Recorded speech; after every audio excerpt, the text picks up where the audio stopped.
My dog is absolutely obsessed with the hose, and usually I just stand out here for like 10 minutes holding it, spraying for him so he can run around and grab it. So when I came across this sprinkler, I knew I had to get it for him. We're gonna try it for the very first time. Super easy. My husband just took off the sprayer on our hose and it turned, it fit right inside there. It does come with a little nozzle just in case your hose is of a different size.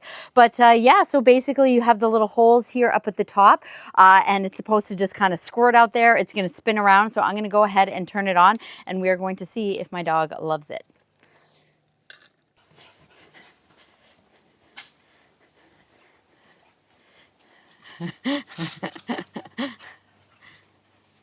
Look at him go. Yay!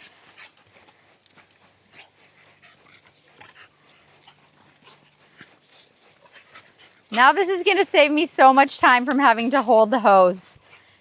He can just do it himself.